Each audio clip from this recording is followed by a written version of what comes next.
Hello everyone, welcome back to my channel. I hope you are doing great today. In today's lesson, we're going to look at common backup and recovery scenarios for a container database. In our previous lessons, we had looked at how to place the database in archive log mode, and we've enabled the fast recovery area. So as you can see, my database is up and running. If I try to connect, you will see that I'm connected to the database already. So let me quickly exit this. And I told you that for us to perform backup and recovery operations, we have to use the utility known as RMAN. That's Recovery Manager. That's the utility Oracle provided for backup and recovery. And again, I showed you how to basically connect to your target database using the RMAN command. So that's where we're going to start from. Okay. So to connect to your target database, you have to use the command RMAN target and then a /. And then you can see I'm connected to the RMAN utility. Now, one of the things you will observe is the fact that it shows you that you are connected to target database, and then it shows you the database ID. Okay, this is very important. You need to take note of this, probably save it somewhere, right? Because at some point you'll be needing it to perform certain recovery operations. Okay, so first things first, if we try to use the command list backup of database, you'll see that we don't have any backup up until now. That's because we've actually not taken any backup of the database. So you see that using target database control file instead of recovery catalog specification does not match any backup in the repository. So up until now, we don't have any backup. Again, if you use the command list archive log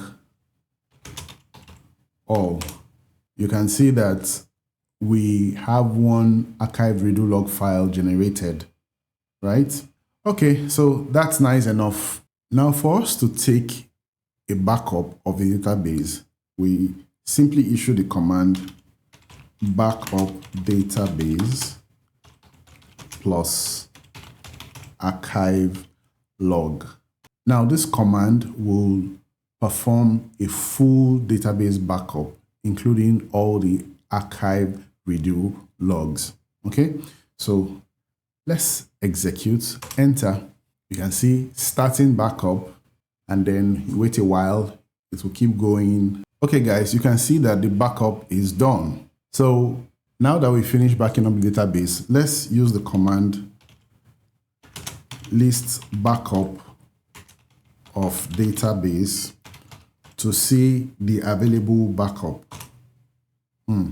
Now you can see that we have, sorry, let me just quickly expand this so you see everything. Now you can see that we have BS key. Okay, this BS stands for backup set. And inside a backup set, you have what is known as a backup piece. Okay, so one of the things you also observe is the fact that you have tags. You see this tag? It's about the same thing with this tag. And it's also the same thing with this tag. Okay, so this is actually the backup tag. But then I'm more interested in this backup set 4, backup set 5. Okay, backup set 3, backup set 4, and backup set 5. Now let's carefully analyze the backups. Now, like I said earlier, this backup set, or each backup set, contains backup pieces. Okay, so let's examine the details of this backup piece. If you look at this, you will see that this particular piece is for the container database ORCL, right? You can see all the database files for ORCL. Now let's scroll down and look at the next one. You can see that this backup piece is for the pluggable database ORCL PDB. And then you can see all the database files for ORCL PDB. And then let's scroll down again. If you look at this backup piece, you will see that this backup piece is for the seed pluggable database, PDB seed. And then you see the data files also for the pluggable database. So when you perform a full backup, if you have pluggable databases, they will also be backed up, and then you see the details of the backup here, right? Now let's issue another command. And what is that command?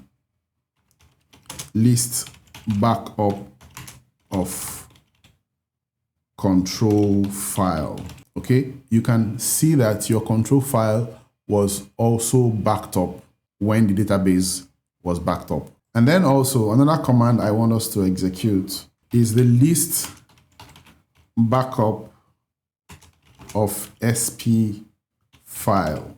Okay, so our SP file was also backed up. So these are all the things included in your backup.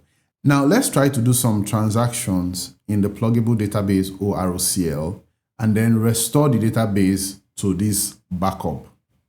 Okay, remember we've just backed up the database and we didn't do any transaction before the backup. So let's exit here and then let's connect to the database as sysuser. Show con_name will show us that we are connected to the root container. So I'm going to alter the session.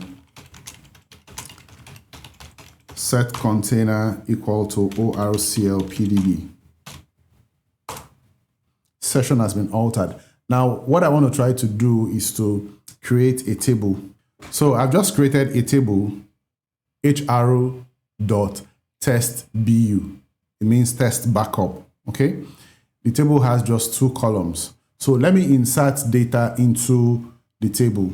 Sorry, we faced an error. So let me quickly fix that error. Okay, so we've been able to insert one data into the table and it says 1 row created. So let me quickly commit complete.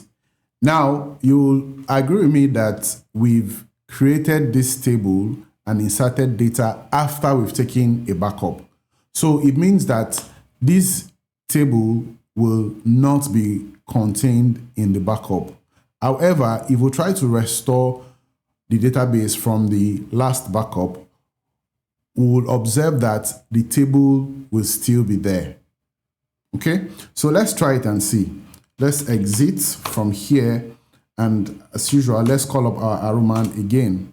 Okay, so we're now at the RMAN prompt. Now I'm going to run a couple of commands, one after another. But take note that you can run these commands as a script in what is known as a run block. For this particular practice, I'm going to run the commands as single commands, and then subsequently I'll put all these commands in a run block and run them simultaneously, okay? Just to show you the different methods. Okay, so the first thing I want to try to do is to shut down the database. Okay, so for that, I'll issue the command shut down immediate.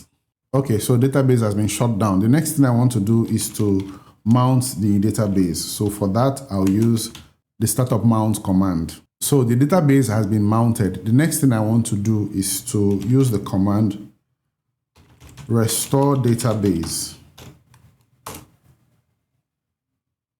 So this command will restore the database from the last backup.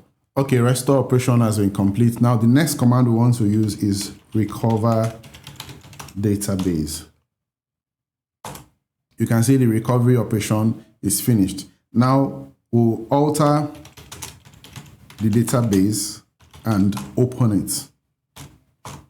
Okay, so our database is open. But like I said, all of these commands can be run at once in what is known as a run block. I'll show you how to do that in our subsequent lecture, okay? So let me quickly exit from this. If you have any pluggable database, you can open the pluggable database as well.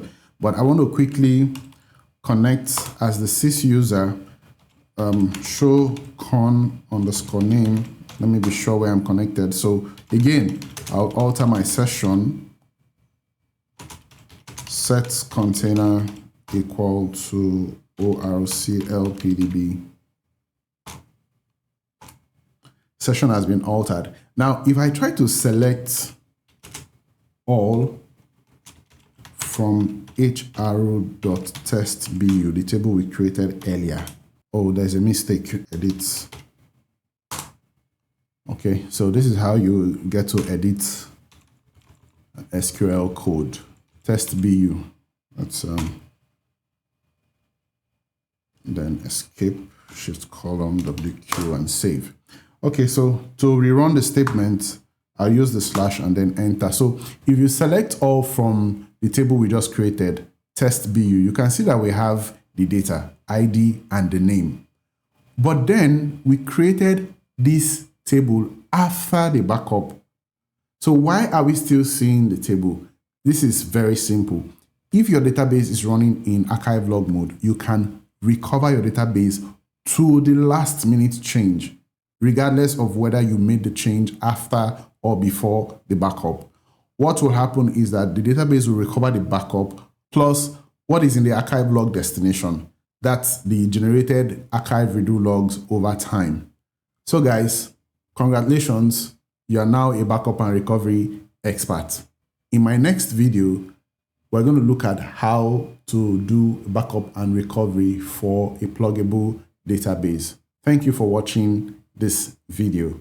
I'll see you in my next video. Bye for now.